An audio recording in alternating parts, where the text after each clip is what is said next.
club. You are not supposed to be in the club, say, after 9 o'clock on each day. So there are rules, just like I earlier mentioned. And you might want to, if time even permits you, for me to take you all around, so that you will see the wonders that we have created in all the sections of the club. And like I will tell you, it's not just you coming to the club. People have come into Ikoyi Club to network, to make friends, develop all their businesses. And like you will want to know, hardly will you find a Nigerian of repute that is not a member of Ikoyi Club. Hardly will you find. Yes, Ikoyi Club is a club of everybody's own destination. But we make sure that we do not just allow people to come into Ikoyi Club.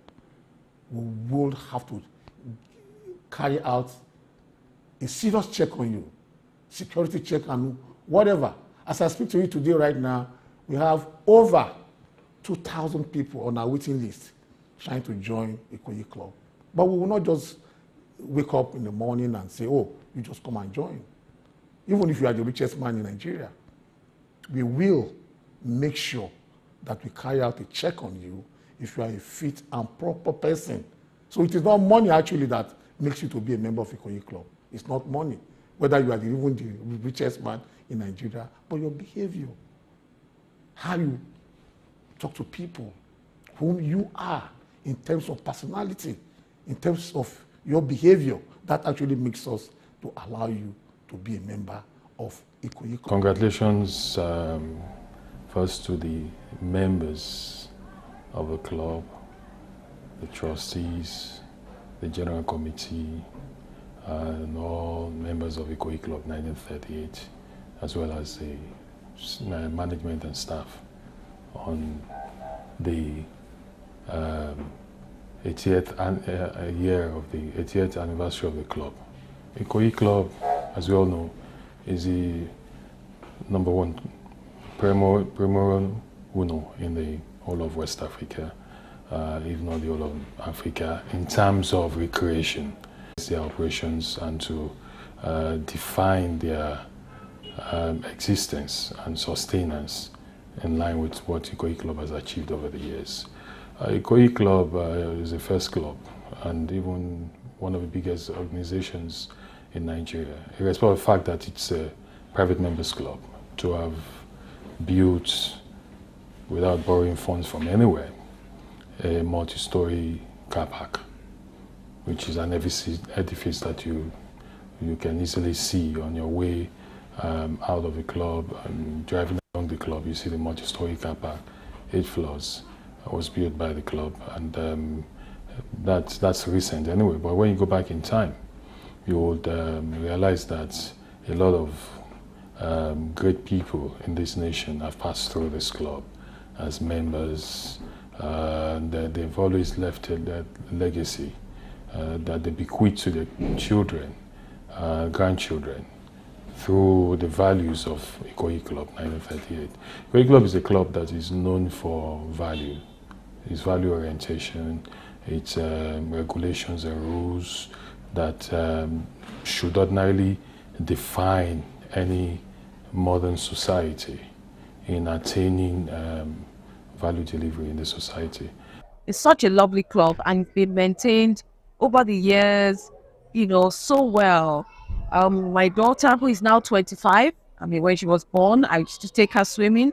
She learned to swim at Ikoyi Club with the coaches there, Coach Tunde and the rest. Right from when she was 6 months old, I was putting her in the pool. She also comes there to play tennis when she's on holidays from her abroad, and she comes there to use the club. So hopefully when she's in the country again, she can be a full-fledged member of Ikoyi Club. So we have generations in my family. My parents, my dad just celebrated his 85th, full-fledged elder, senior member of Ikoyi Club, and myself, and then my daughter next, by God's grace. I want to wish the club a very, very happy anniversary. Quintessential by all means and methods. A vibration set by itself. The club stretches and sprawls with lush greenery, a fertile ground for golf. We don't mean the lure when we say we have the best courts for tennis, basketball and all sports that unite and keep our people whole. We are royalty, entertained royally.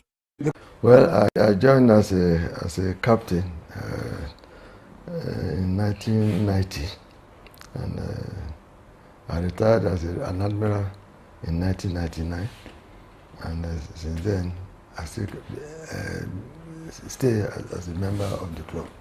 Yeah, we used to have two clubs that formed this club now. It used to be Lagos Golf Course and the Ikoyi Club, with this mainly social and recreation club at that time. Because of the space, they felt that it was necessary for them to join together and form a formidable club that we have today. And apparently they started with about only 2 or 3 sections, plus golf, making about the 3rd section. But of course, golf has land, but golf didn't have money then.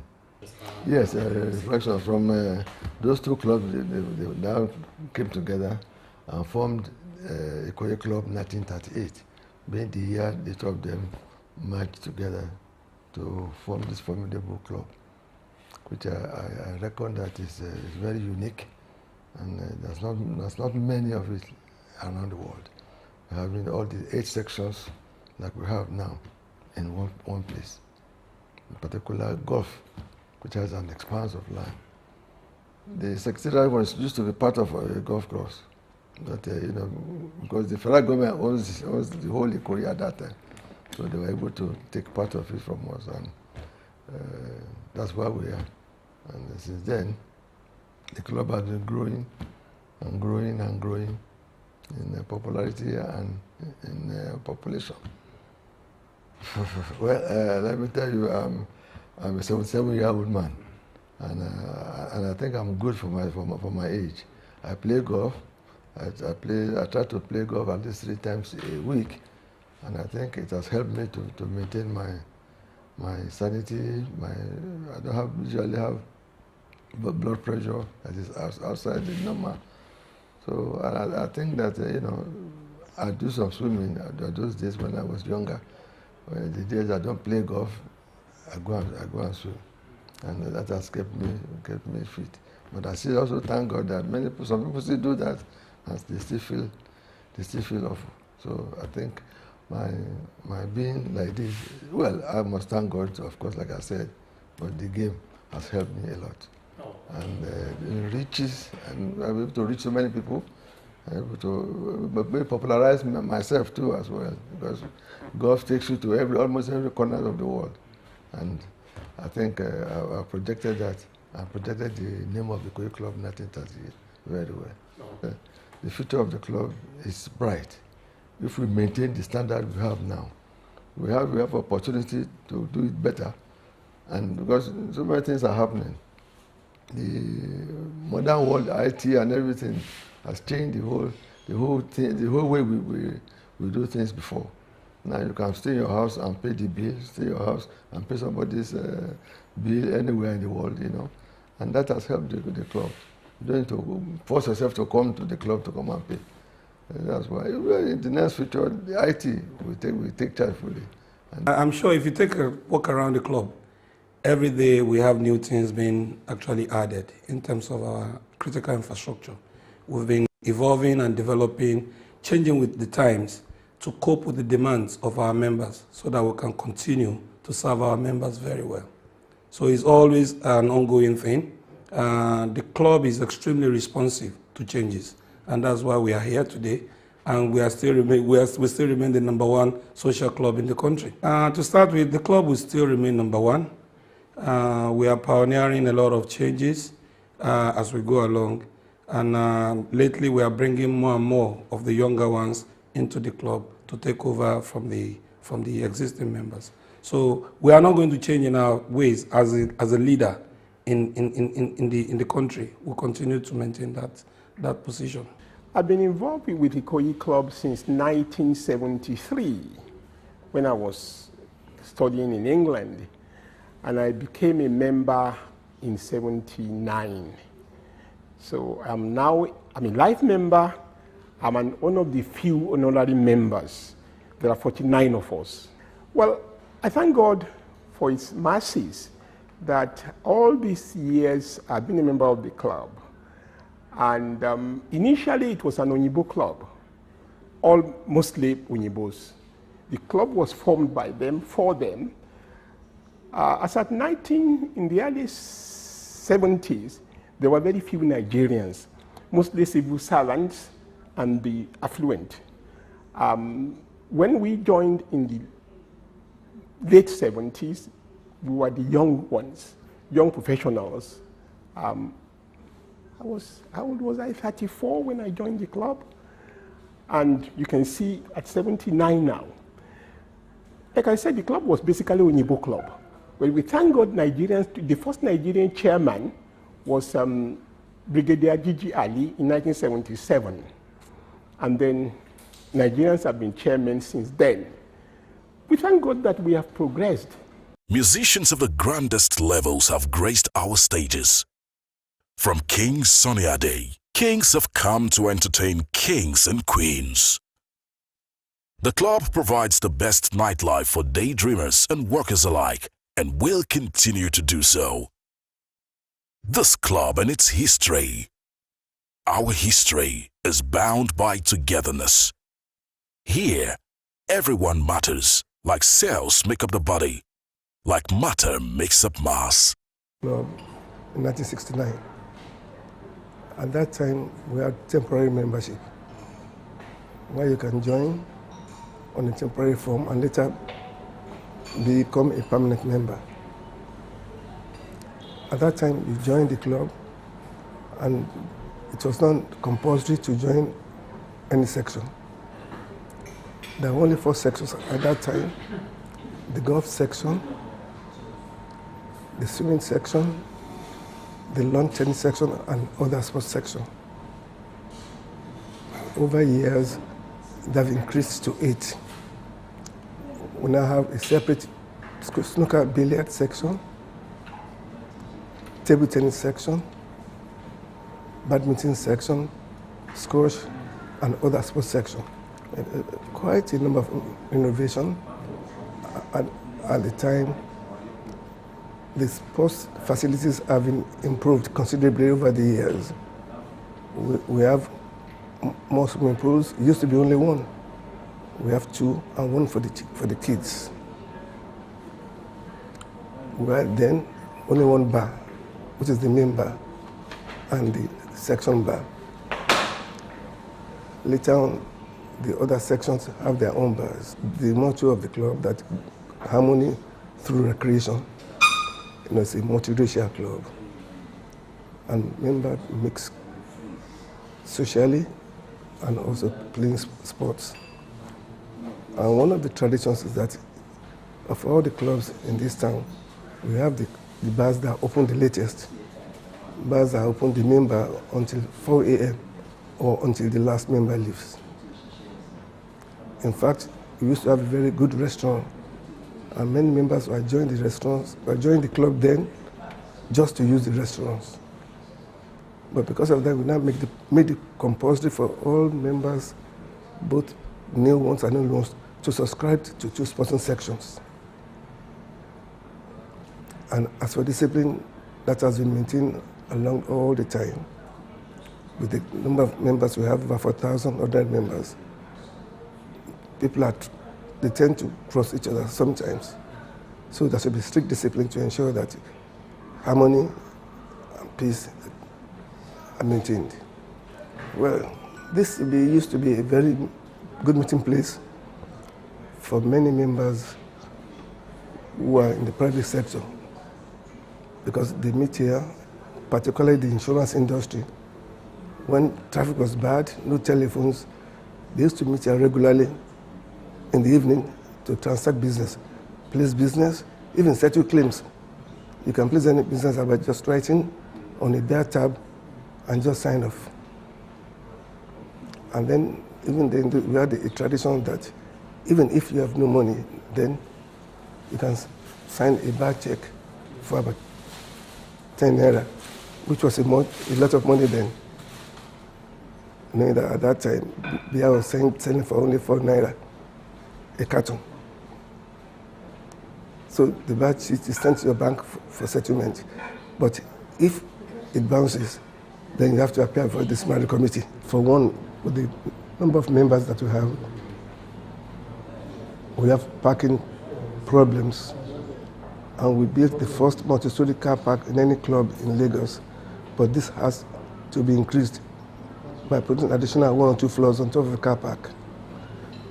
We need to have more varied restaurants in the club. And then we have to improve some facilities, like a central gym for all members, not every section having a gym.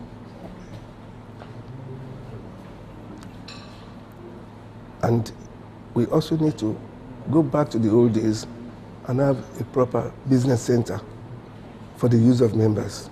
We used to have one, but somehow it was scrapped. So members can come here, do their business, and enjoy themselves at the same time. This is the future I see of the club. Mind you, I'm only on a visit today, you know. I'm only visiting back. I've already relocated back to UK. So this is a visit. Any time I come on a visit, then I always come to the club. Yeah. Anyway, yes, it was fine. Very enjoyable. I like to swim. I used to swim a lot. So I very much enjoyed the swimming pool. The only thing is, I don't know about all the extra building. The admin blocks there. I know when they built that, I was still here. I didn't quite like the idea of more structures taking up, you know, space. Well, I just hope it will continue and give people the opportunity of enjoying the sports and relaxation of a place. There are not many places in Lagos now where you can go to relax, either for exercise or just relaxation in a pleasant atmosphere. So hopefully the club will continue in that vein, giving a lot of pleasure to many people. I was born in August 1938, which is the year and month of Ikoyi Club. So I'm more or less like a symbol of Ikoyi Club. I love the club, and for 2 main reasons. They have the swimming pool where I was able to train my grandchildren swimming. Since there, I brought them all those in England came, and I was teaching them swimming in the swimming club, in the swimming pool. Second day, I played tennis, not just playing I played tennis at a high level. I used to play tennis with the elders at the tennis club. Those people above 70, we always play tennis together from 12 noon, around 12 noon, so when it is very hot. After that, we shower. So I was playing tennis so much that I injured my back. So now I'm on a wheelchair, and I still come to swim. I still come to swim at the club. It's a wonderful club. I love the Ikoyi Club, and my children are also members. I'm very impressed by the improvements the club thus far, and I want to wish the club more advancement, more developments, more progress, and particularly the president and the vice president and members of the committee. I wish them well, and I wish them success. It's a thing of joy that the club has clocked 85 years. We are all very happy. And, you know, the club is very well known all over the world. And everybody really believes that without the club, a lot of people will find it difficult, to live in a place like Lagos, where you don't easily find places of amusement and relaxation, So the club is serving a very, very important role in the life of the members, both Nigerians and expatriates. Like I said, I'm a fairly old member. I joined the club in 1980. That's about 43 years now. And, the club has actually developed in so many areas, Apart from the fact that we have a lot more people, you can see that the structures have not deteriorated, things have been going on very well. And people come and go, especially our officials, and they contribute a lot, to innovate in so many areas of the club. My message is that we should continue to uphold the ideas of the club, in terms of maintaining the structures and making sure that the members enjoy what they are doing, and we should never forget that the major role of the club is to make people relax, to make people,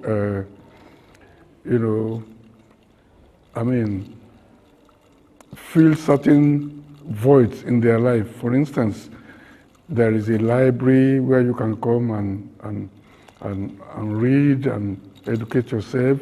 There are various groups where you can interact with others.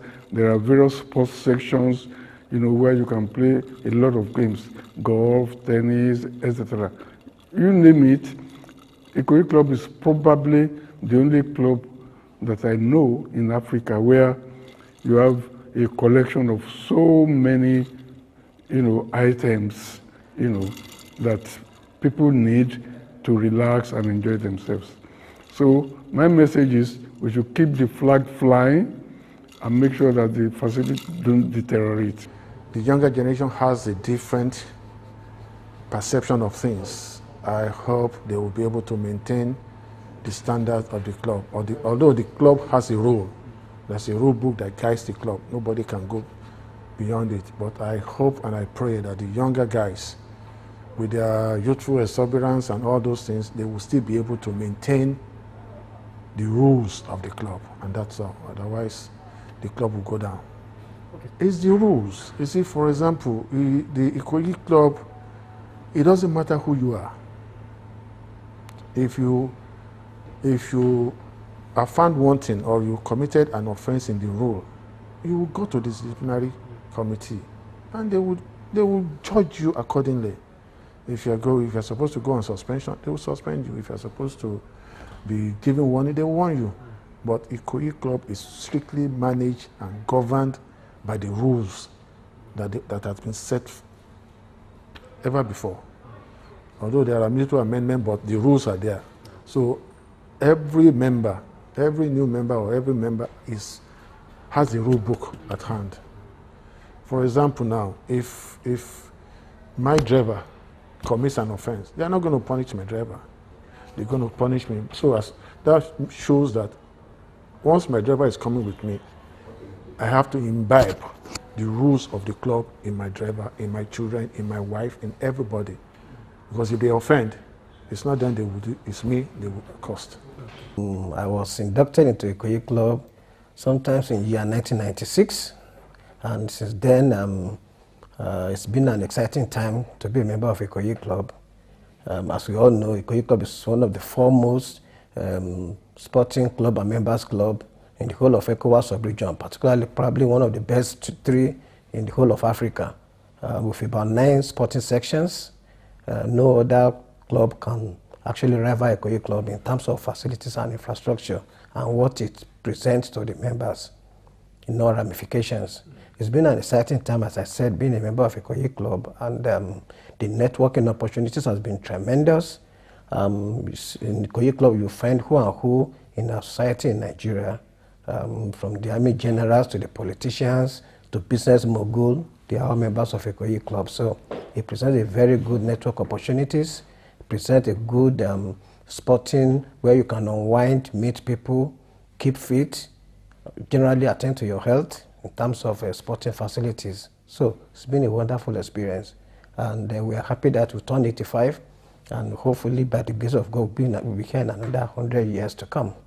So really, we are proud of Ikoyi Club.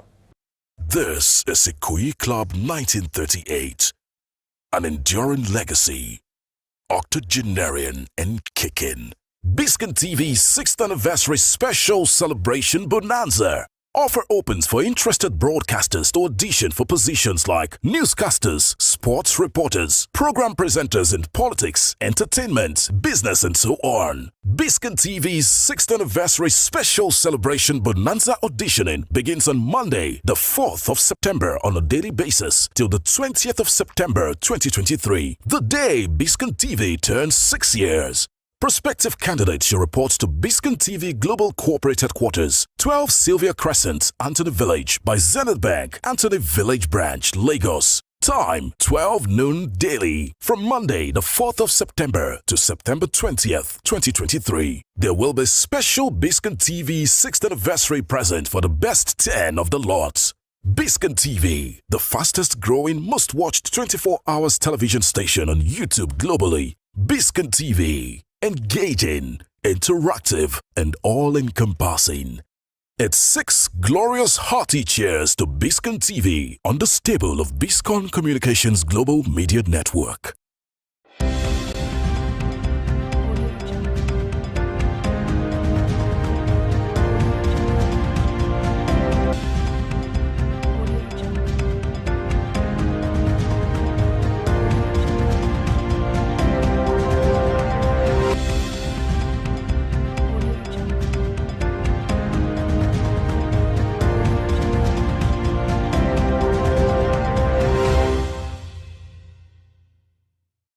Elders of the Yoruba Tennis Club. Long live the brethren of the Yoruba Tennis Club. Long live our sisters, and long live our guests. Distinguished guests, ladies and gentlemen, I had to observe the protocol since this is a club event. I'd like to welcome you all to our club for the 97th anniversary lecture. But before I do that, I would like to apologize for the late commencement of this program. This was due to a number of factors. Regardless, we regret the inconvenience it may have caused you. We'd like to thank all those who came promptly. And we do hope that your patience will be rewarded by the intellectual dish you're about to receive. Again, before I continue with my short welcome address, permit me to request that we all rise and observe a minute's silence for the passing of our Vice Patron, Chief Akintola Williams, who died at the age of 104.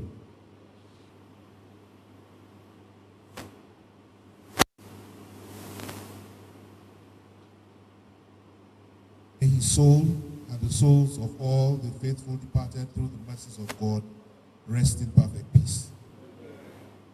And that is the state of our economy. Importantly, we are here to review and seek the opportunities that may exist in these tough times. It was the French philosopher René Descartes who said in Latin, "Cognito ergo sum." I think, therefore I am. If we cease to think, we cease to exist. That is not what we should plan for as a people And that is why occasions like this are necessary. The previous 8 years were not fun for Nigerians. And our present situation has not improved that much. We do know that there are certain aspects of curative medicine, and I'm sure Dr. Finney will correct me if I'm wrong, that may be very painful. So it might get worse before it gets better. The earthquake of the subsidy removal, for instance, was a necessity. But the effect and the impact on the average Nigerian has been significant. So, what future is there for the Nigerians? The lecture committee has put together a team of very brilliant minds that you would listen to today. Please listen carefully. You never know where inspiration will strike. So I will not take too much time. We've already burnt quite a bit of your time. I apologize once again for the late start, and I wish you the very best as you listen to this lecture. You're welcome. Thank you very much. Without much ado, so that we don't waste too much time is fast spent, I would just like to call upon our guests, starting with our keynote speaker, Dr. Abiodun Mustafa Akikumi. So please stand up for recognition, for recognition, sir. So, Dr. Akikumi.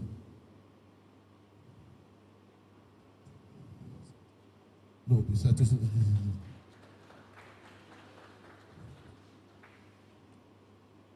I would also like to introduce to us one of the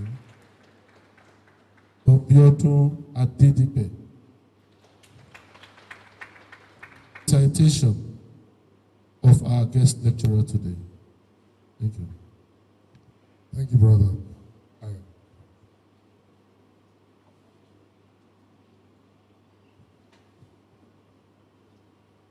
Our guest lecturer today, Dr. Mustafa Abiodun Akikumi.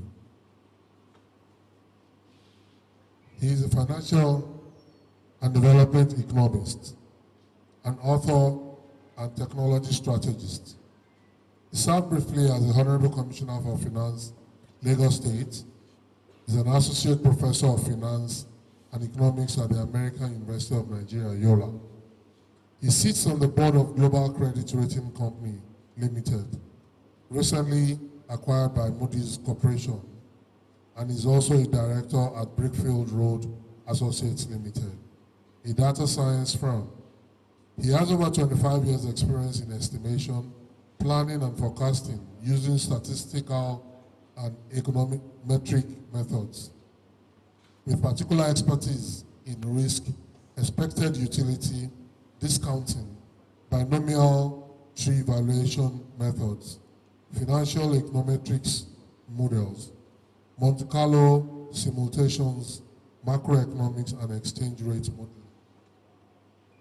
Dr. Akikumi was born 1st January 1964 at Brickfield Road, Ebutemeta, Lagos, Nigeria.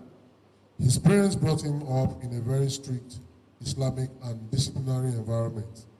His father, Mr. M.K. Gbajabi Amila, a legal practitioner, was the third finance commissioner in the history of Lagos State, having served between 1977 and 1978.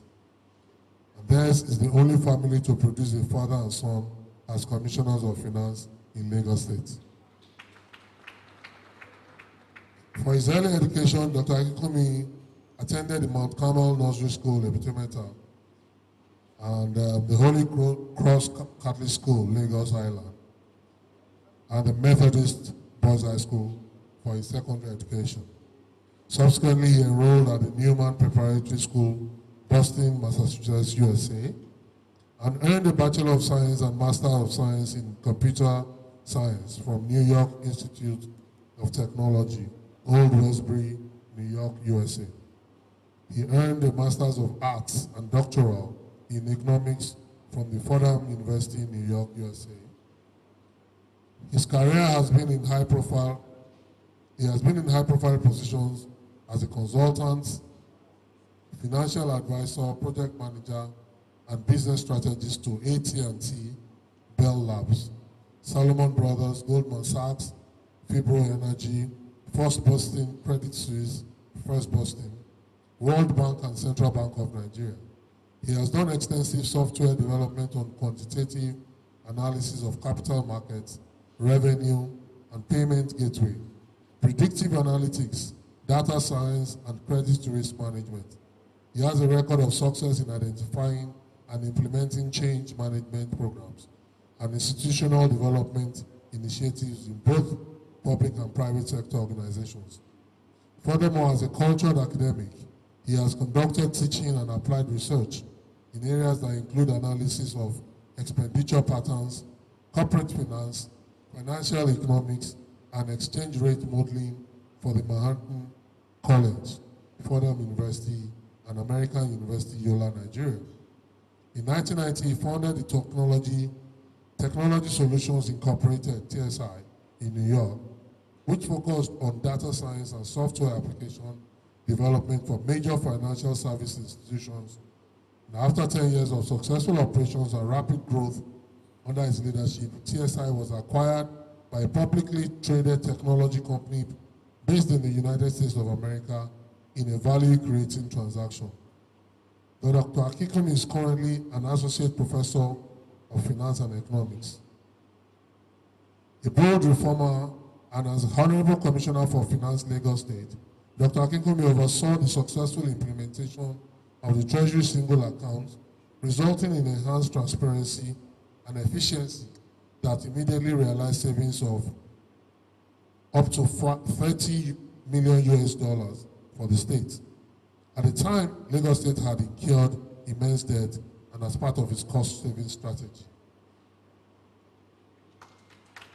He successfully re-engineered the state's debt portfolio by negotiating various restructurings and refinancing with creditors, resulting in increased borrowing capacity and cash flow available to the state, including the restructuring of Lagos State Government Series 2 bonds from bullet payments to amortizing payments, resulting in savings of 40 billion naira over 4 years, and reducing debt service contribution to the dedicated bank sinking fund from the state's internally generated revenue.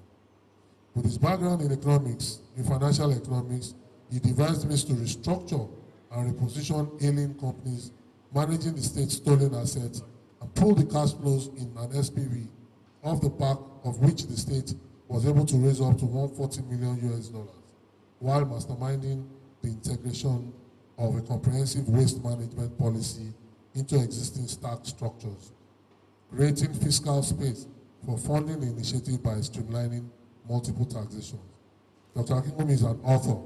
He has published many books, articles, and including Introduction to Strategic Financial Management, Data Mining and Marketing Intelligence, amongst others.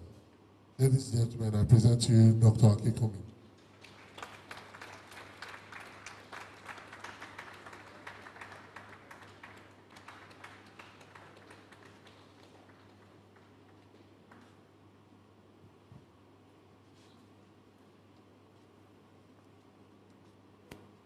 Respectfully stand on existing protocol. Distinguished ladies and gentlemen, I stand before you as an African economist trained in North America. This experience draws on this presentation draws on my experience in both continents. Today, I will discuss new realities, policies, and goals for Nigeria. But first, I will tell what I am not going to talk about.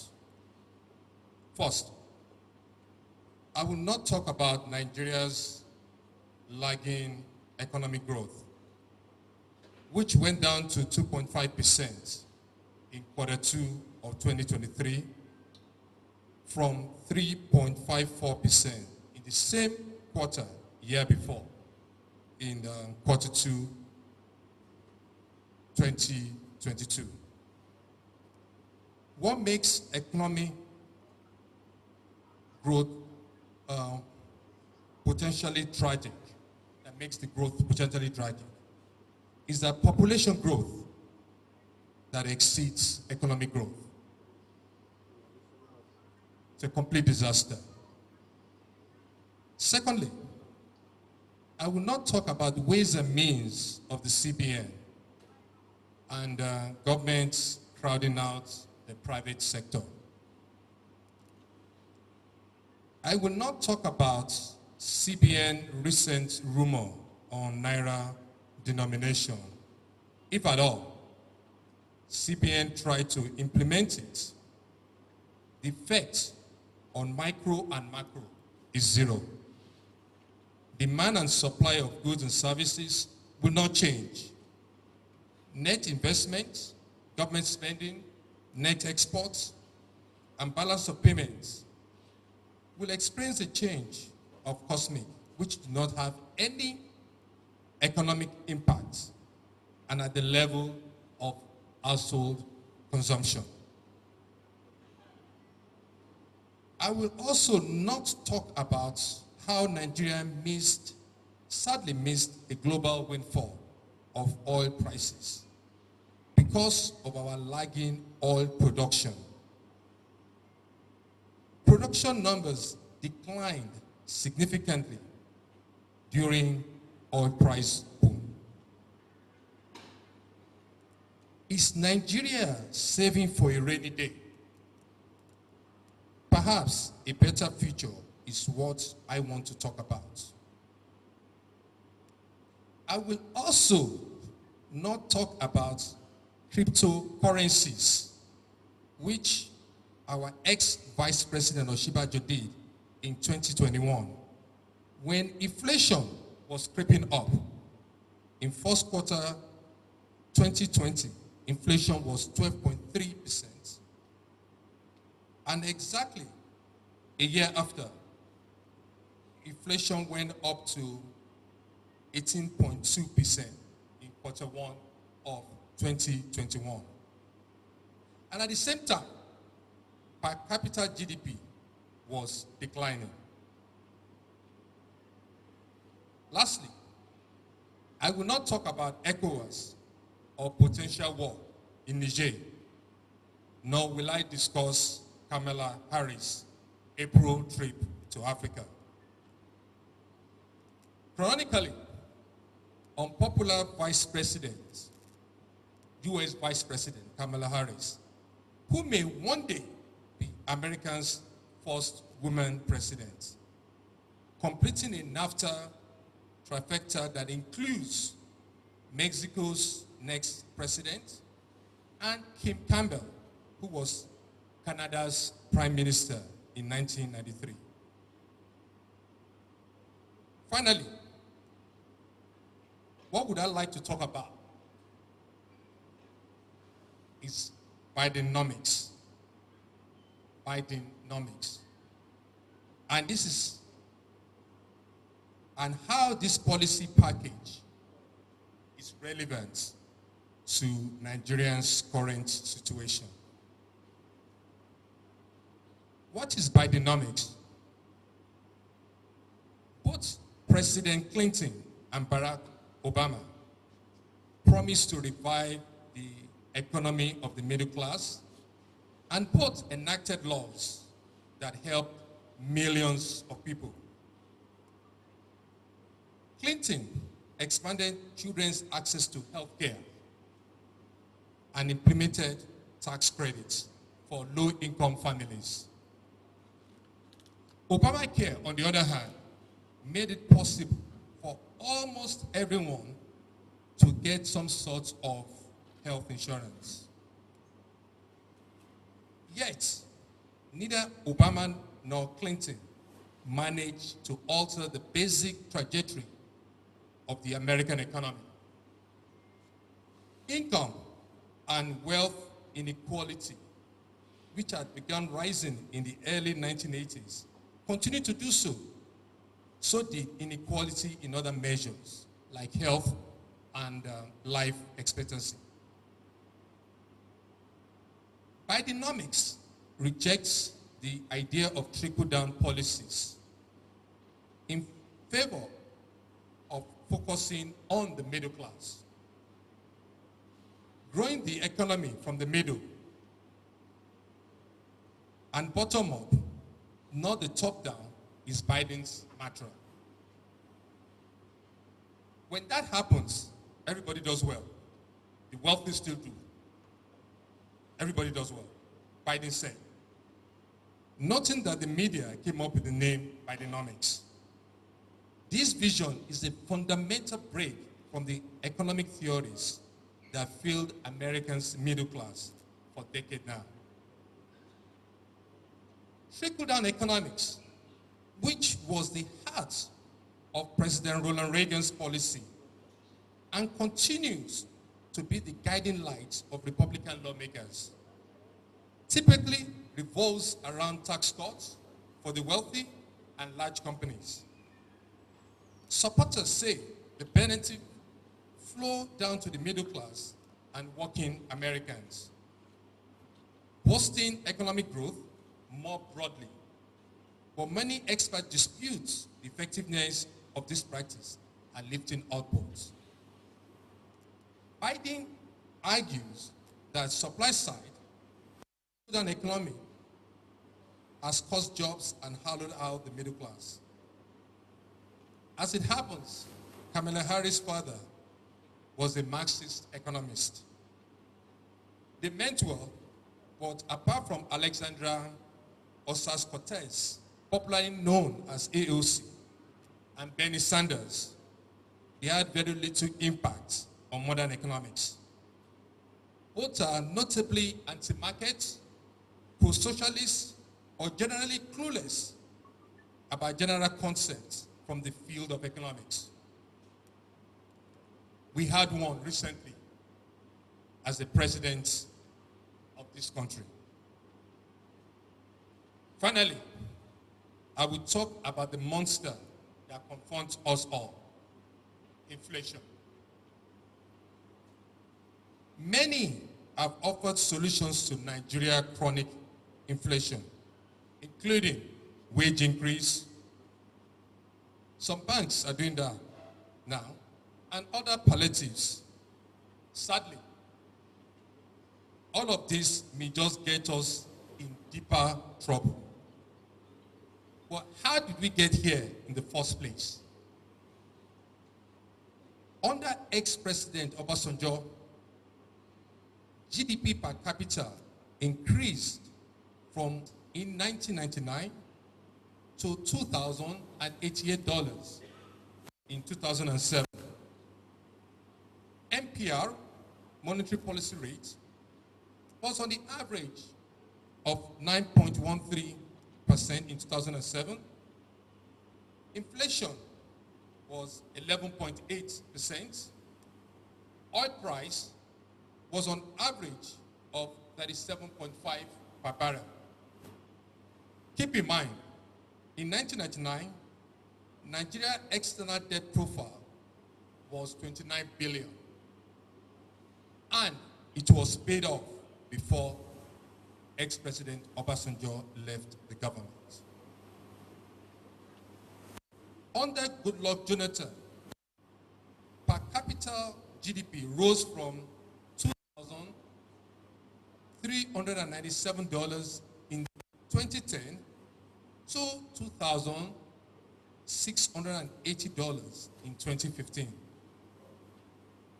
MPR averaged just under 11%. Inflation was 10%. Average prime lending rate was 24%.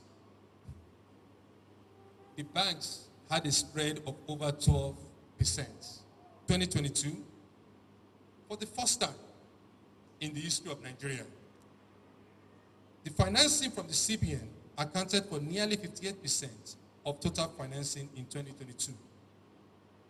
This triggered market interest rate discussion and inflation, and further constraining the country's fiscal space.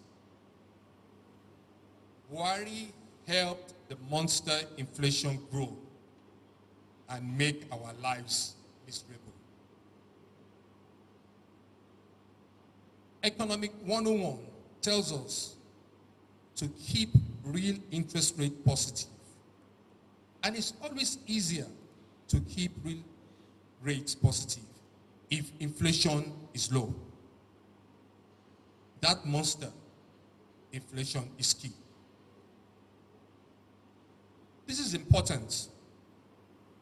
When OECD economies increase rates, Nigeria must follow suit because we need foreign funds. As a result, our pricing for money increases, primarily due to our high inflation numbers and the premium due to our ratings. We don't have a choice since we compete for the same funds with everyone. Ultimately, we all pay the price. An example close to home. I recently applied for car loan from a Nigerian bank. They asked for 30% down payment and interest charge of 29% per annum. Of course, the banks, they blame MPR. Just like COVID, shortage of semiconductor chip reduced the production of motor vehicles. So automakers do increase prices and posted incredible profits during this health crisis at the expense of consumers. Please keep in mind that Nigerian inflation is currently 24%, while Nigeria's GDP growth rate is at miserably at 2.5% at quarter 2, 2023. On policy recommendation, we should desperately seek end of inflation more than we wish aliens are invading us. In some parts of Germany last year, in order to save energy, buildings and monuments that light for aesthetic purposes are no longer illuminated at night. The point is that the West isn't exactly at war with Russia. However, it isn't exactly not at war either. Western weapons have helped Ukraine to stall Russia's invasion and even to counterattack, while economic sanctions have clearly created serious problems for Russian industry. Russia retaliated with a de facto embargo on exports of natural gas to Europe. This shows how Vladimir Putin actually thinks the war is going. After all, this will have huge long-run cost. In any case, embargo has raised the economic stake. About a year ago, there was a lot of discussion about whether Europe could or should stop importing energy from Russia. Well, Russia has in effect made that decision on Europe's behalf. Europe seems to respond by doing what democracies always do when confronted with wartime inflation: imposing windfall profits, taxes, price controls, and probably rationing. before I get there, let's note that for now, at least, I'm talking about specifically European problem. Nigeria is currently experiencing huge inflation, largely to food prices, which majorly caused by insecurity in the north, a bit of climate change, and lately, high petrol prices as a result of subsidy removal and exchange rate regime. Europe, however, allowed itself to become highly dependent on gas piped from Russia, a flow that has now been largely cut off. It is similar to Nigeria. We have become heavily dependent on petrol subsidies, and now that subsidies have ended, as a result, businesses are shutting down. Inflation has moved up again. It's important to understand the nature of the problem this cutoff poses. The physical scarcity of gas, while real, shouldn't be crippling. Europe currently has above normal amount of gas in storage. And between conservation measures and alternative energy, Europe should be able to get through the winter without freezing.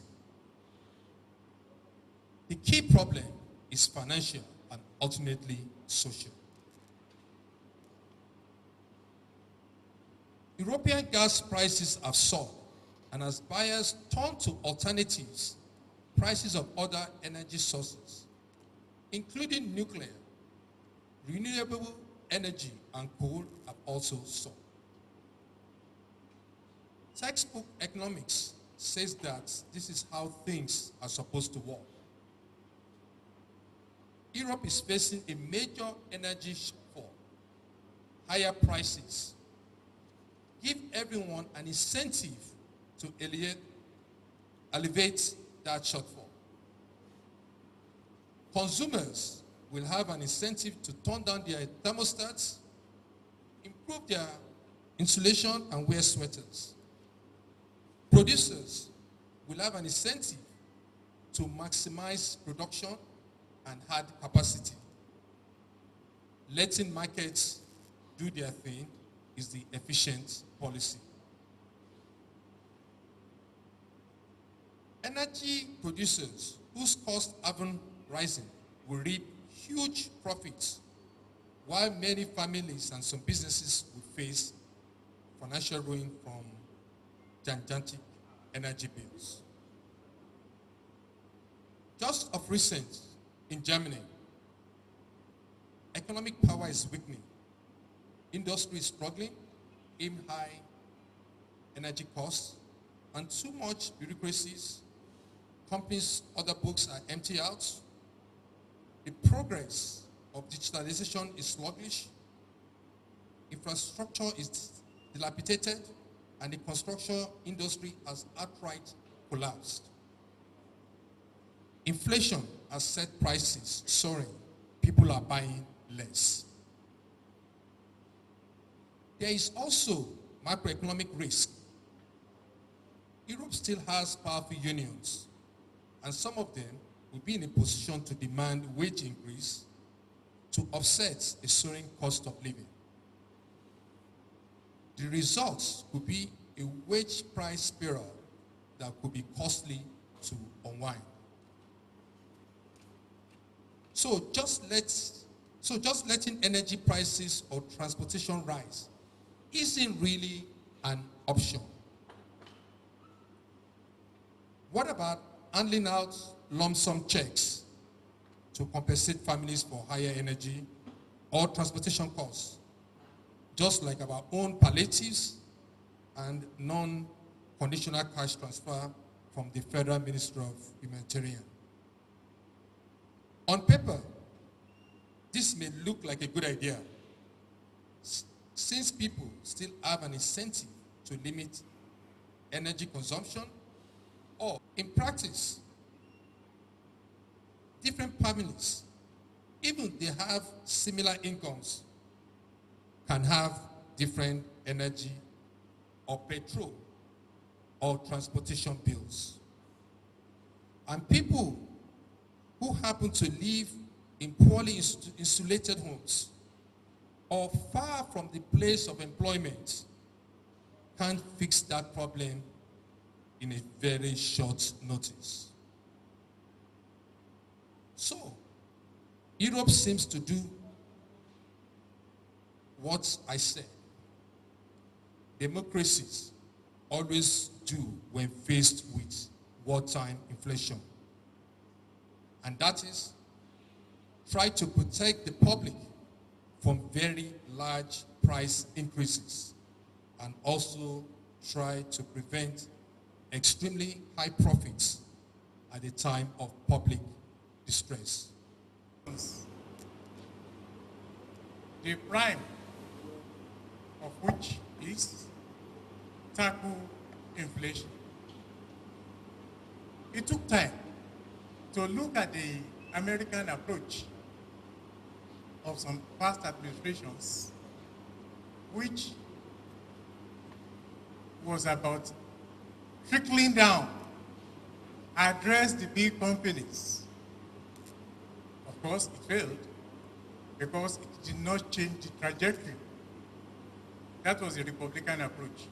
He also took a view or a review of the successive democratic governments whose aim was bottom-up approach, that is, focus on the people. Try as much as possible, make the community better, a common prosperity was the approach. All these are to direct our minds to what today's Nigerian government is facing. Past 8 years were not so rosy, and the few economic policies pronounced as not altogether make things better either. But like I said, before the glorious dawn, you might have a turbulent night. But all this notwithstanding, he didn't leave the podium, like I said, without some provocation, so to speak. And it will now be my pleasure and privilege to invite Dr. Biodun. I think we should go to Dr. Muda Yusuf first. Dr. Muda Yusuf, you may recall, was a past Director General of the Lagos Chambers of Commerce and Industry. He's a popular face on the various national television sets, dissecting and analyzing economic policy and providing solutions. We are lucky with this enviable collegiate of intellectuals to assist in articulating the views Yoruba Tennis Law will put across to the leadership of the country. So let's have your view, Dr. Muda Yusuf. Please welcome with a round of applause. I also spoke about the imperatives of subsidy. Because sometimes when we listen to some analysis, there is this narrative that subsidy is entirely a bad thing, which is not correct. In an economy with so much poverty, there is always a need to support the vulnerable segments of the society. What we have not done correctly is that we have not put in place the right kind of subsidy. That is the issue. Because in the advanced economies, there's heavy subsidy, just as he said, on agriculture, billions of dollars, billions of euros. There's heavy subsidy in transportation. We go abroad, most of the people that move around, they move around in public transportation, not so much private transportation. And they are very cheap. Also, it's also cheap. And to some extent, there are also heavy subsidy, even in energy. especially when energy prices are crossing a particular threshold. Government steps in to ensure that the prices are moderated. That is the role of government. Not to talk of the critical role in the area of education and in the area of health.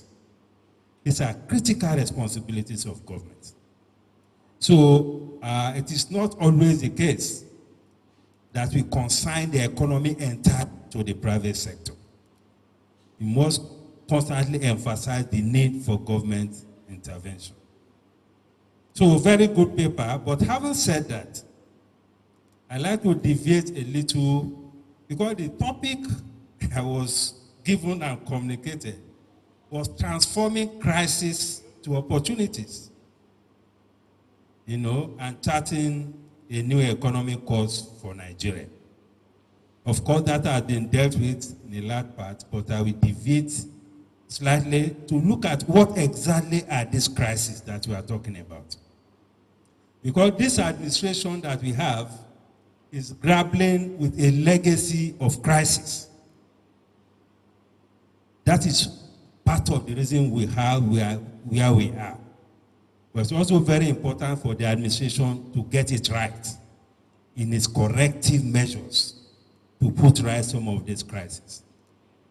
And some of these crises, if I may quickly just run through, we've had a dysfunctional foreign exchange regime.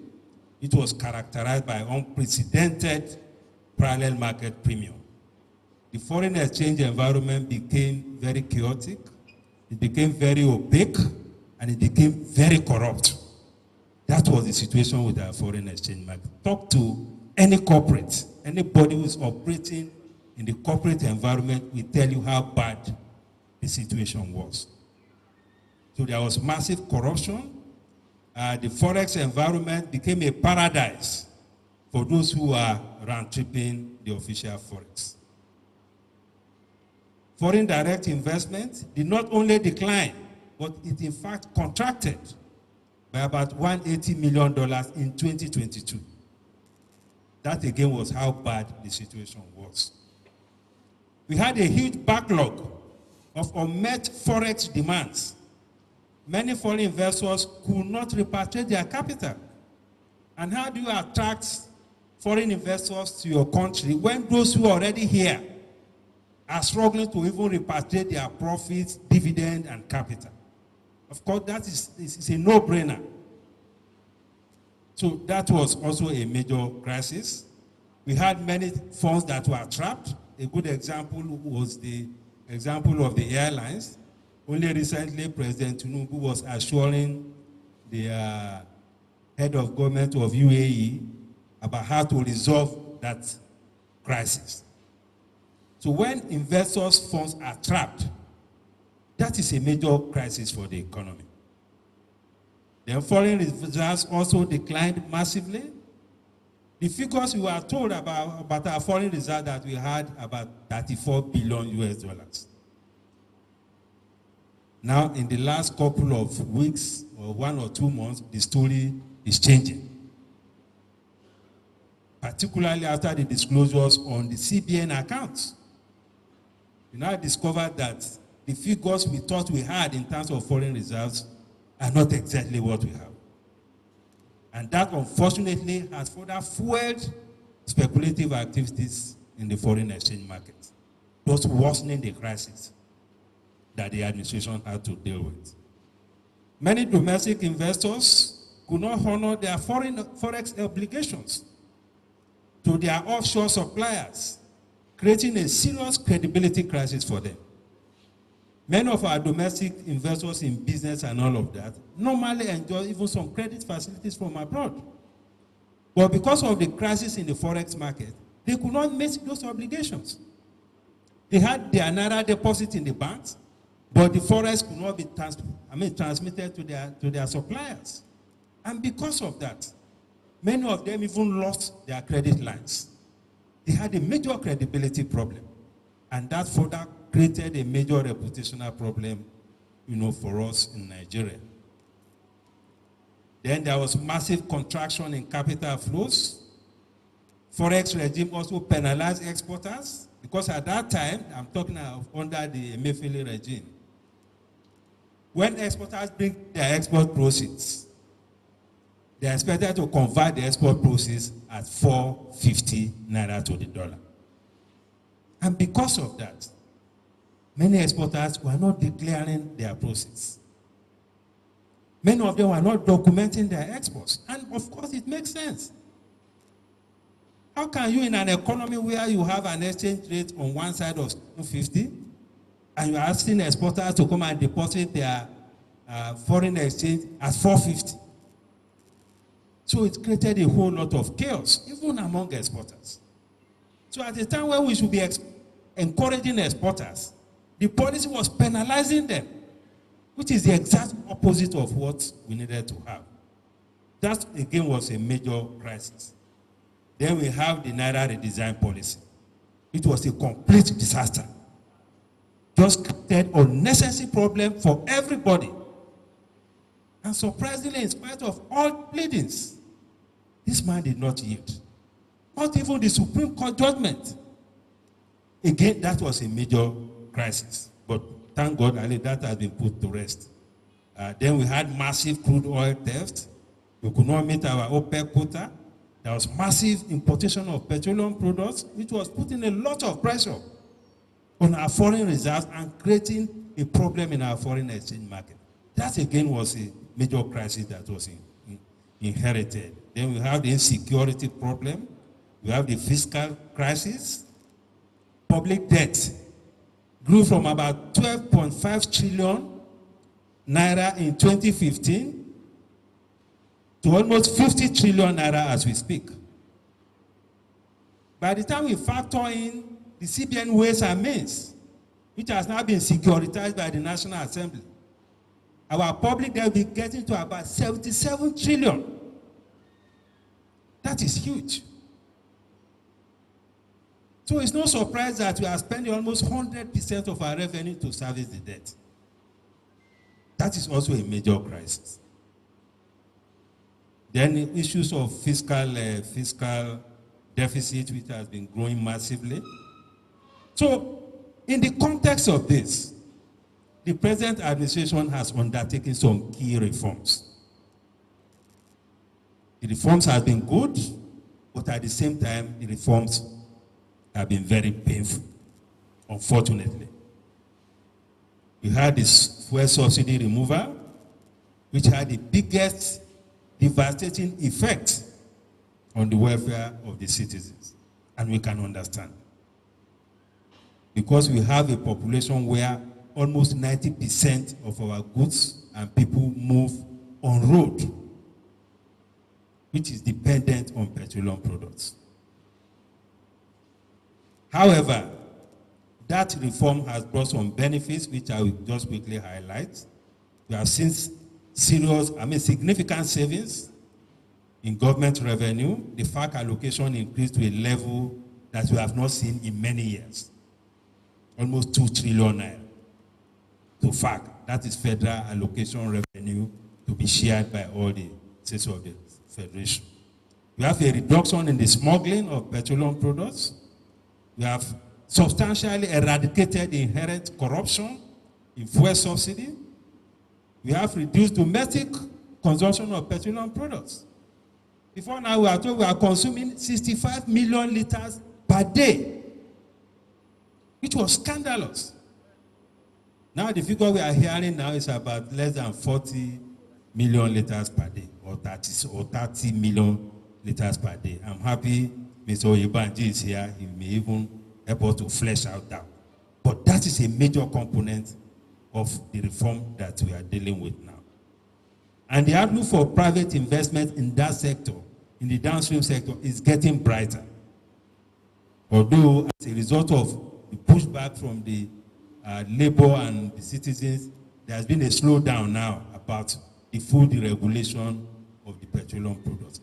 But it has given some signals that we have better opportunities for the private sector, to be there. Then, of course, the conservation of foreign exchange. You cannot compare the amount of foreign exchange that we spent when we claim that we were consuming 65 million liters to the amount of foreign exchange. And when they are sold at 450, although not many people get it at 450. Many of the economic players get it at over 700. But now, the true price is now being put, and that has increased significantly the revenue that the government is getting from the foreign exchange market. We are talking about between 7 to 8 trillion additional revenue, which is also very significant. Then better prospects for growth for the non-oil sector. Of course, the negative outcomes, we have seen some very serious challenges in the foreign exchange market, particularly because of speculative activities. And only recently, the CBN also unlocked some accounts. So we don't know the reasons, perhaps there's a good case or not. But it's also possible that there's a whole lot of money laundering activities taking place that is chasing the dollar. Because when people have cheap funds or corrupt funds, they can afford to buy the dollar at any rate because they want to launder their money and transfer it and keep their money in foreign exchange. So there's a whole lot of speculative activities going on, which is creating a lot of problems in the foreign exchange market. This is also creating some liquidity challenges at the moment. But in the medium term, we hope that this will ease. Then currency flight, then unblocking of. Then the way forward, especially for the forex market, is to ensure that we continue to build investors' confidence. We also continue to build reserves through the efforts of the crude oil production. The government has been doing a whole lot around oil theft and the rest of that. And hopefully that will begin to yield results and also improve our reserves. We also could also be leveraging on our assets to enhance our inflows, because sometimes when you are broke, even as a corporate, before you begin to go around to borrow, you can look at your assets that you can leverage upon. We have so many idle assets that are wasting away from which the government can make money. We have assets from which we can invite equity. And this equity can come in the form of foreigners. So it's not in all cases that when we have challenges of liquidity, we just rush and start borrowing. An example is what happened with the NNPC. We had the NNPC. It has very good fundamentals as a business. And because of that, NNPC was able to make available about $3 billion to support the foreign exchange market. That is the beauty of having some assets. And we have so many assets like that, many of which have not been properly, optimized. Then, of course, import substitution drive. We are too dependent on import for too many things. So we need to strengthen our import substitution strategy. And the starting point is to ensure that we refine our petroleum products locally. Right now, we are spending between $10 to $15 billion annually importing petroleum products. Imagine if we are not committing that kind of foreign exchange to importation of petroleum products. Imagine the impact it will have on our exchange rate. Imagine the impact it will have on our reserves. Then we need to curb our speculative activities. Then one important reform that the government has also put in place to tackle the current crisis is the power sector decentralization. Right now, all of us are hooked on to the national grid, a model which many analysts have said is also not right. This is a country of 200 million people. How can all of us be on the same national grid? So that if anything happens on the grid, everywhere goes into darkness. If anything happens in Osogbo, everywhere goes into darkness. That is not the kind of structure that can. So the president has, put out a law to say that, okay, we are decentralizing it. We have multiple grids and so on, which is also good. And that will also create a lot of room for investment and reduce moderator. I will soon round up. I'm not a keynote speaker, but let me just quickly go through this. Another point that I think is also important to stress is the need to interrogate the limits of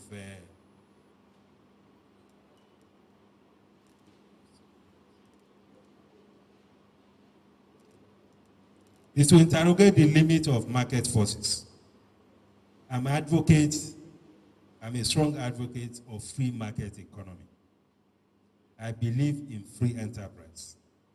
I believe in market forces. But there's a limit to how far we can push these economic management principles. Myself and Dr. Adedipe have had this argument for so many years. Because of the experience we have now, there is always room for government intervention, even in the market economy. We cannot leave the economy entirely to market forces. And that is the lesson that even the current administration have learned. Initially, they said, well, anytime oil price increases in the international market, local oil price. But when the government saw the kind of challenges it was creating, they had to peg the fuel price presently, irrespective of what is happening to exchange rates, irrespective of what is happening to global oil price. Because you also need social stability for you to be able to govern well. The same thing is happening to foreign exchange. In every system, even in a market economy, that's what we call market failure. When we recognize that market is failing, then government has to intervene. So that is very critical. And that is why, again, we cannot leave our entire infrastructure in the hands of the private sector. Infrastructure investment has social objectives. It has economic objectives. It's not just a financial objective. When you leave it in the private sector is there to make money. So they don't care what is happening to the cost of energy. They don't care what is happening to the cost of transportation. They don't care what is happening to access to water, health, and all of that. But it's important that government plays a very critical role in the provision of infrastructure. It could be within the scope of public-private partnership, but you cannot leave infrastructure entirely to the private sector because the objectives are different. Private sector is profit maximization. Government objective is economic development. Is to ensure social stability. So we need to also ensure that we make that happen. Now, the opportunities in the crisis. Let me round up on this note. Because we asked us to discuss transforming the crisis to opportunities. There is currently an incredible opportunity for import substitution across all sectors. And what I mean by import substitution is whatever we are importing now, because of the exchange rate, it has become very, very expensive. So there is an opportunity for investors to substitute these imports. That's what I mean by import substitution. That's provision of domestic alternatives to also medical tourism. Now for our elites, even when some people have malaria, they want to go abroad. Now, it's not as easy as it used to be. So our local medical institutions should also step up to fill that gap so that people will not have the need to be traveling abroad for medical tourism. We can localize that spending here, and we are beginning to see signs of that. So government needs to encourage all these private sector providers in healthcare service to be able to fill the gap and encourage more people to stay here, particularly the elites, to stay here for their medical services. Then a lot of people go on vacations abroad. Each time we talk, they say, no, it's summer, people are traveling. We need to reverse that. Now it's not cheap to go on vacation, to carry families and so on. Let us try to see how we can develop our vacation centers, hospitality industry. People can spend their vacations here, or at best just go to West African country or somewhere. Then we spend a lot on industrial raw materials. When you look at our import bill, almost 70% is on industrial raw materials. That is not the way industrialization should be.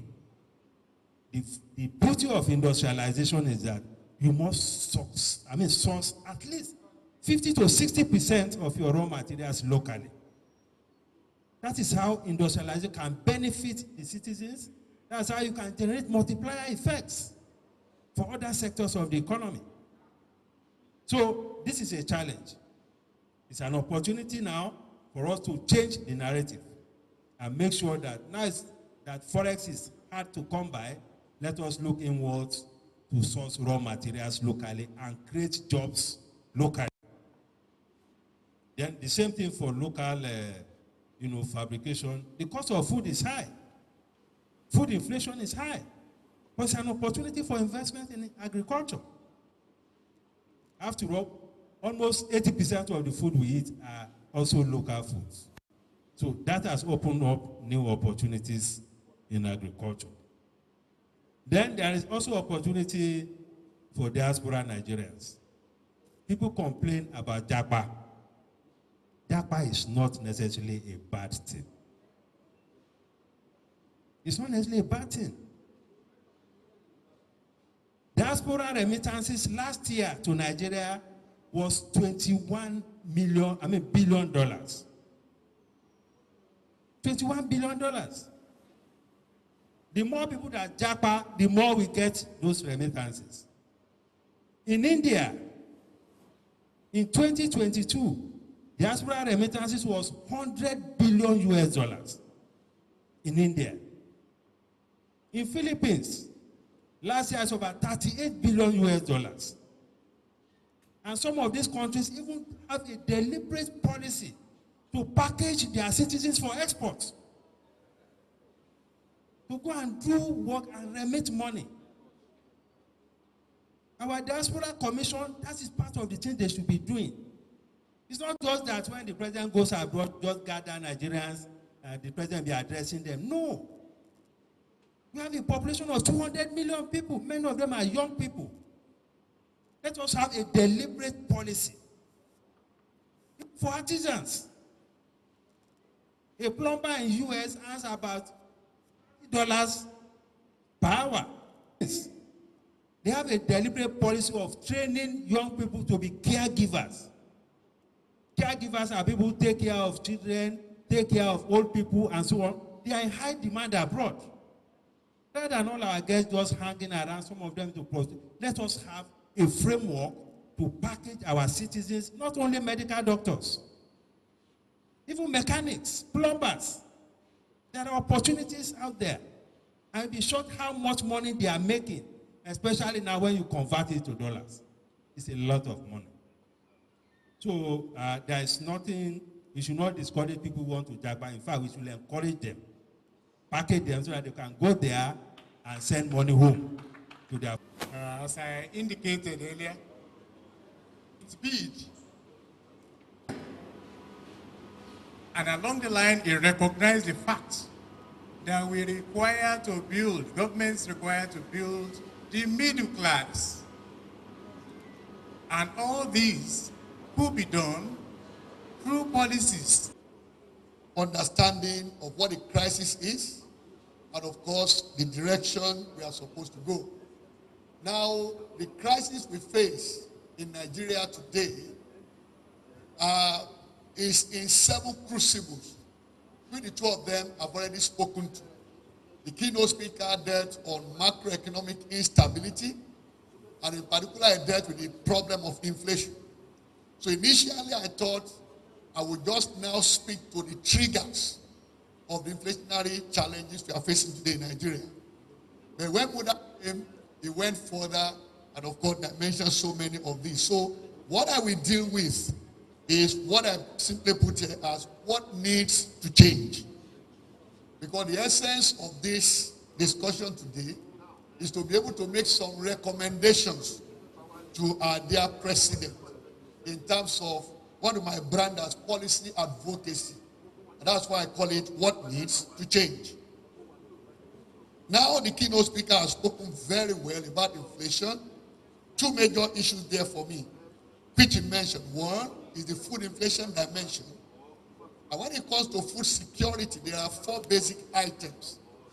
The first of them is food availability.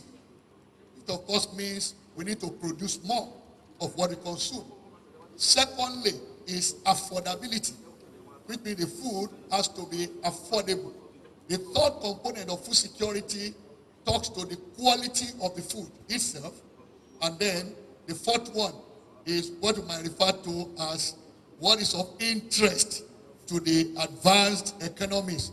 We're now talking about balanced diet. When you are still hungry, you don't talk about balanced diet. It's about get the food first and get it into the stomach. When the stomach is filled and I can see very well because I have energy, we can talk about quality. So now, food security, from my own perspective, should look at those two elements. How do we produce more? How do we make the food affordable? And that talks to something that was also mentioned by the keynote speaker, security. Now, there's general security on one hand, separate and different from food security. And I raised this, I think about going to 8 years now. And at the time I said, the challenge we have in agriculture with security is simply that of terrorism. And this is the simple way. If I'm a farmer and I'm afraid to go to my farm because someone somewhere will show up, either want to graze his cattle on my farm or simply wants that space and then he injures me or kills me. Anywhere I do my daily vocation, my means of livelihood, and something happens and makes me afraid to go there, whatever that thing is, we brand it simply as terrorism. Whoever is behind it simply is a terrorist. Okay? So in which case, the first thing that we need to deal with here is to improve security when it comes to our cultivable farmlands. Now that is one. Then the second issue here is what I have observed. In 2018, Nigeria overtook Egypt as the largest producer of rice in Africa. But the question to me is this: when that happened, to what extent have we taken advantage of that? Locally produced rice, processed there, is still as expensive as imported rice. Now, very recently, I'm talking about in the last 1 month, I also never knew this, that India is systemic when it comes to rice supply to the global market. But when the floods happened in India, the Indian government said we are placing a ban on the export of non-basmati rice. So in which case, only basmati rice can go out of India to the rest of the world. That's when we discovered that the rice we eat all around the world, 40% is from India. Okay? So the question is, if we have been producing and processing more rice, why is it that our rice producers are pricing their rice at the same level with imported rice? That's an area we need to interrogate and see how to intervene. So I agree with the keynote speaker about the need for price control in that particular area. We can do it creatively. And of course, Dr. Buda also made reference to this, that the market is not, let me say, efficient at all times to actually drive the economy. And we saw the collapse of that during the global financial crisis of 2008 to 2010. The market simply collapsed. And of course, we've seen that repeatedly again up until date. Now, I will go to the second issue. And this is the vexed issue of exchange rate management. Now, why do I say it is a vexed issue? About 21 years ago, that was in November 2022, I was a guest of the Central Bank of Nigeria. And the question I was invited to interrogate by the then leadership of Central Bank of Nigeria is on which one should Central Bank focus on? Then central banks around the world had not adopted inflation targeting as their goal. Which one should we give attention to? The exchange rate, inflation rate, or interest rate? And I said, from the data that we had at hand then, and history of Nigeria, and please, let me say this here, there is data on everything conceivable in this country. People often misinform, okay? And I said, based on what data says here, one thing that changes and affects every other thing is the rate of exchange of the naira for our major trading currencies. And that has been proven historically. And we saw that happen with the new government, okay? Unified exchange rates. So the official exchange rate moved from 400 and something naira to the dollar to over 700 naira. Now, Immediately that happened, what the IMF and World Bank will always recommend to you is to watch the premium. That's the difference between official rate and parallel market rate. And they will advise you, when that premium is greater than 5%, it's a time for you to devalue your currency. All right? So which was what we did, although we now labeled it as unified exchange rate. Basically, in economics, we call it devaluation. All right? We devalue the currency, no doubt. But I want that historical data shows clearly that will not solve the problem. It will do three things that have happened to Nigeria now. Number one, make every Nigerian company smaller in dollar terms, or your balance sheet will shrink. Secondly, because of our high dependency on imports, Dr. Yusuf mentioned that. In fact, for the first half of this year, average monthly import of Nigeria was 1.9 trillion naira. Every month, import, merchandise import, 1.9 trillion naira every month. Okay? We are largely import dependent. And I said, in such an environment, when you devalue your currency, you make most Nigerians poorer. That's another outcome of that. The third one is that your GDP dollar terms also becomes smaller. And what does that mean? It means if any foreign investor, because that's what we are targeting with that unified exchange rates, any foreign investor that wants to come to Nigeria, we see this environment as an economy that is smaller in size. 2018, 2019, we're number 26 in the world in terms of our GDP. As we speak, we are number 34, ladies and gentlemen. Not because our GDP is not growing, not because you are not working hard, but simply because of the exchange value of the naira, whose needle moved from 430 naira to 770 naira. So what is most important here is, yes, we've taken that step already, we can't reverse it. But what is most important is to keep it stable. And that is what foreign investors want to see. Is the rate going to be stable, and therefore we can plan with this over the next horizon we are looking at? Or is it going to remain unstable? Which means it will be largely driven by market. And we know, as the keynote speaker said, there are speculators, and there are what I call, those people I call them not just speculators, but they are mercenaries who want to take advantage of any strange opportunity they see in the system. Now, I said I won't spend more time here. Fair subsidy removal, fantastic in terms of implementation. But I want to leave this with the audience. That President Tinubu was not the one that removed fair subsidy. We need to get that very clear. All right? Fair subsidy was removed by President Buhari. The moment he signed the petroleum industry bill, it became an act.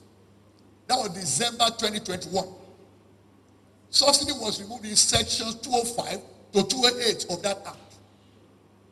But he now said those very sections, 4 of them, will not be implemented until 18 months' time. Which in my own small mind, I said 18 months' time to December 2021 will be June 2023. By which time the man would have left office. Which also meant whoever would take over after him, and we didn't know at that time, would be the one to carry the can. Because I said this on Channels TV at the time. I said he only kicked the can down the road. So now the issue is subsidy has been removed. Nothing wrong with subsidy. But everything was wrong with the way we managed it. Because there was a lot of corruption in there. We have removed it, but how do we go forward? And that is the issue of ensuring the price is stabilized. There was a lot of corruption in there, but I won't go into all of those details. My colleagues have already spoken about that. The next issue is fiscal imbalance and leakages. Okay? And I was happy, and we need to encourage the president to do more of this. This plan to go for the United Nations Assembly, I think later this month or so, the president issued an instruction that if anybody has no business at that meeting, as a civil servant, he doesn't want to see their name on the list of delegates. Now, why will I pick this out? As an area we need to encourage the president to do more. In 2010 October, I was one of 23 Nigerians appointed by President Jonathan to interrogate in fiscal expenditure of the federal government of Nigeria. One of the things we found at the time was a similar assembly that Tinubu is going for. Okay?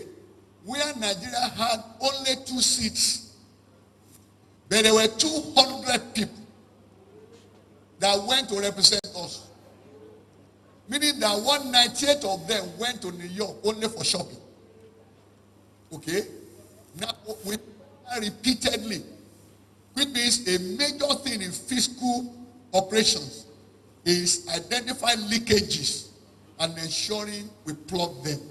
It takes courage for to come out and say, nobody goes with me to New York except you have a role to play. It's a we want to make sure we encourage him to do more of such. And then let me make this as my final 2 interventions. Dr. Yusuf mentioned this import dependence. The key to that is to return to import substitution.